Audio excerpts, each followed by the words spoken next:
After a generation of figuratively towering above its rivals with the monstrously successful PlayStation 4, one thing is certain: Sony's new generation contender will also loom large over its peers. Literally, this thing is massive. However, what the PlayStation 5 lacks in subtlety, it more than makes up for in potential, thanks in part to its amazingly fast SSD, but mostly to its truly remarkable new controller, the DualSense. While a good deal of what folks are going to be able to squeeze out of 2020's salvo of shiny new hardware may be bottlenecked to some degree by the screen that they own, the PS5's unique DualSense democratizes a next-gen gaming experience for all, delivering an amazing new level of haptic feedback that really needs to be felt to be believed.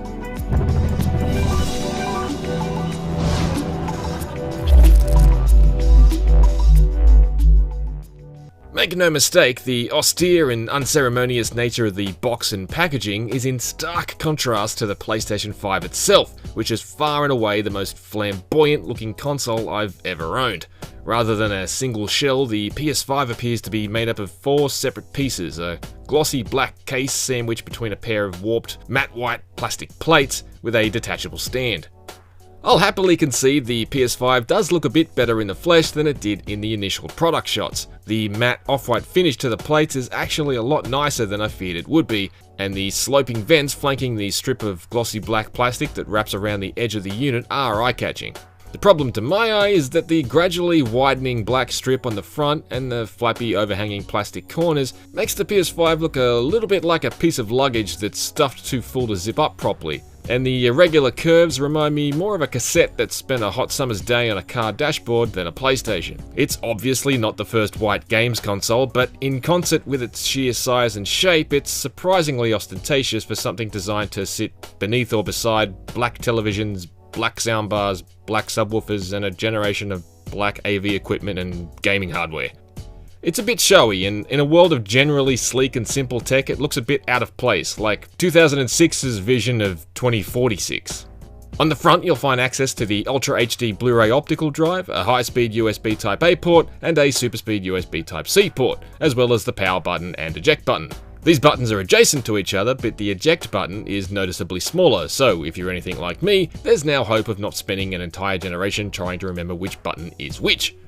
On the back, there's the figure 8 power connection, an HDMI out, 2 super-speed USB Type-A ports, and an Ethernet port. Unlike the PS4, the PS5 does not feature an optical audio out.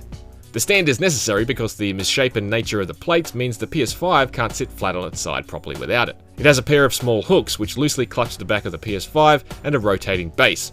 Sitting flat, the console is simply perched on the stand without any additional fixtures. The base can flap around and slip left, right, or even off entirely, but that's something unlikely to frustrate unless you're regularly moving your console from place to place.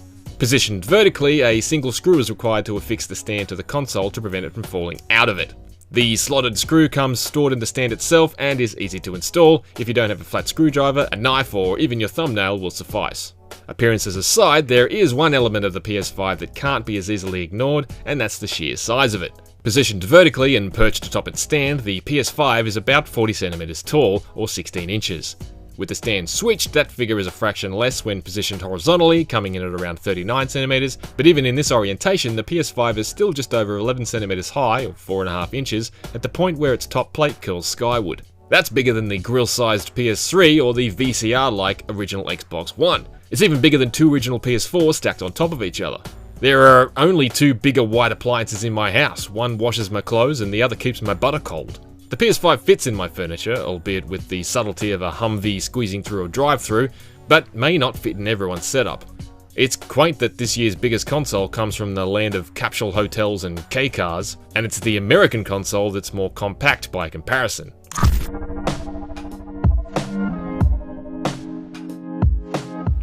Initial setup is extremely simple. For PS4 users, the slim PS5 manual describes the ability to connect your PS4 console and PS5 to the same network to transfer saved data, downloaded content, and user information, though it doesn't outline the process. For me, the much quicker alternative was plugging in the USB hard drive I've been using as extended storage for my PS4 for several years. it's a cinch, and the PS5 can access your existing digital PS4 games from it instantly. For long-time PlayStation users, the PS5 makes it very easy to browse your whole digital library and sort between PS5 and PS4 games. Oddly enough, there's a search field for PS3 games too, though it comes up empty. The PS5 UI doesn't feel wildly removed from its roots on the PS4, particularly as you get deeper into the menus, but it's definitely different and significantly more elegant in a number of ways. Now, a single tap of the PlayStation button in the center of the controller will bring up what Sony has called the Control Center, which is a little like a taskbar on a Windows PC. Checking things like current downloads and what friends of yours are online on PS4 requires a bunch of shuffling back and forth, up and down, and left and right through menu icons. The PS5's Control Center places all that info at our fingertips after one button press. The other key point of difference are dubbed cards, which are also presented on screen when you hit the PlayStation button.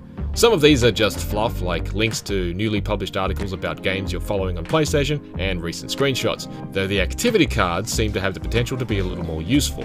There's slightly frivolous information about how much longer it's estimated you'll need to complete a certain level or task, but there's also the promise of the ability to immediately view pre-made game hints without having to reach for your phone.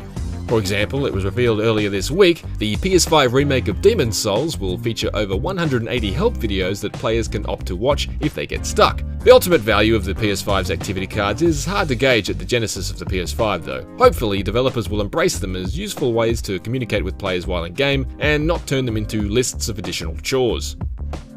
There's other interesting stuff sprinkled throughout the PS5's UI too though, from a global setting to invert the Y-axis by default like the Xbox 360 used to do, to the ability to watch a friend play a game picture-in-picture while chatting to them as you play something else entirely. I'm not a particularly proficient multitasker, so I can't say I'm very interested in the latter, but the former warms my old school upside down heart.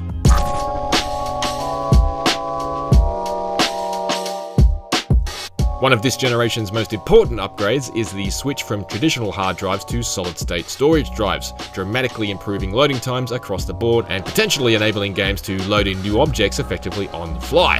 The PS5's SSD can read 5.5 GB in just a second, which is on paper twice as fast as the Series X.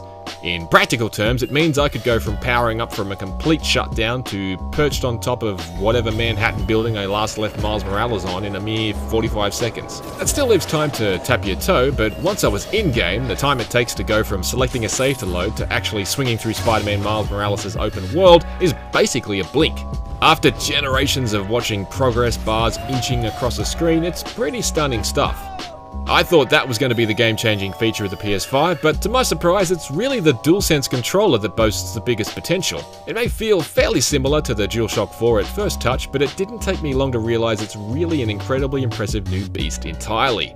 Largely the same shade of white as the console itself, the DualSense is just a fraction larger than the DualShock 4 and has a more premium look, particularly in the translucent buttons which have an almost glass-like appearance. The options and create buttons are also more raised than they are on the DualShock 4, so they're far easier to find without blindly rubbing your thumb beside the touchpad until you find it or glancing down.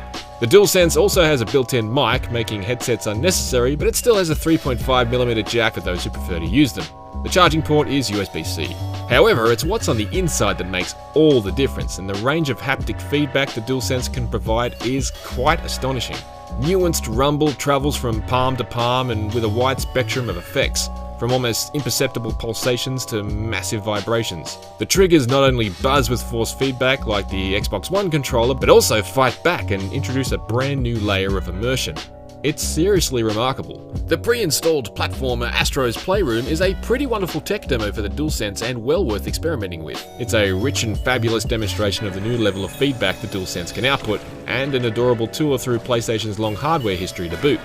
For a hardware generation jump that's currently muddied with a lot of cross-gen content and an overall feeling of something more incremental than the often seismic shifts we've experienced previously, the DualSense has emerged to me as a bit of a revelation. I've had to plug it in to charge every second day since getting the PS5, but it's worth it.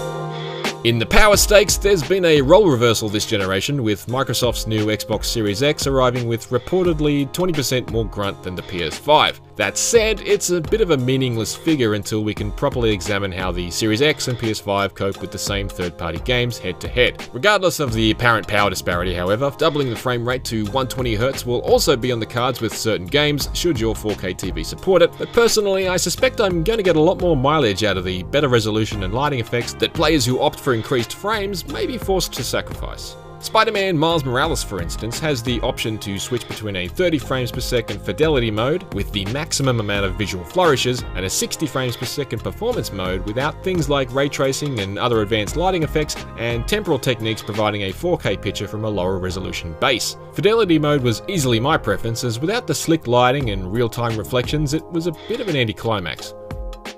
Despite all that horsepower under the hood, the PS5 is impressively silent, and IGN's testing is pegged it at a virtually inaudible 44 decibels at 58 degrees Celsius in the midst of Spider-Man Miles Morales. It's a refreshing change from my current PS4 Pro. Booting up Marvel's Spider-Man on that makes it sound like it's ready to be catapulted off an aircraft carrier. Unfortunately, one of the PS5's key strengths, its lightning-quick SSD, is also one of its weaknesses. It may say 825GB on the box, but that translates to just 667GB of usable space, which is significantly smaller than the Xbox Series X's 802GB of usable space. There's room for maybe a dozen games, and even fewer if they're anything like current generation behemoths like The Last of Us Part 2 or GTA 5. As I mentioned, you can carry on using any external hard drive you may have already been using in your PS4 and continue to play PS4 games off of it, but PS5 games can only be played when installed on the SSD. And while you can open up the top lid of the console to install an additional SSD for more internal space, there are currently no Sony-approved drives on the market.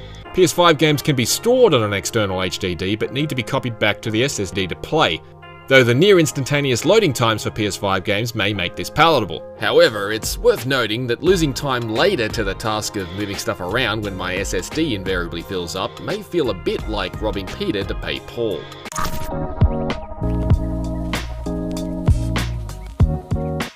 With a launch lineup dominated by games that are also available on PS4, and on the back of a generation already punctuated with incrementally more powerful hardware revisions like the PS4 Pro, the PS5 doesn't quite land as a knockout punch yet, but it's definitely got the power and speed to be a real contender, although the jury's out on the stamina of that tiny 667GB SSD. However, while the PS5's well-considered UI and blisteringly quick loading times for PS5 games make it a pleasure to use, it's the DualSense controller that's proven to be the surprise haymaker I never saw coming. It truly leaves other controllers feeling primitive in comparison.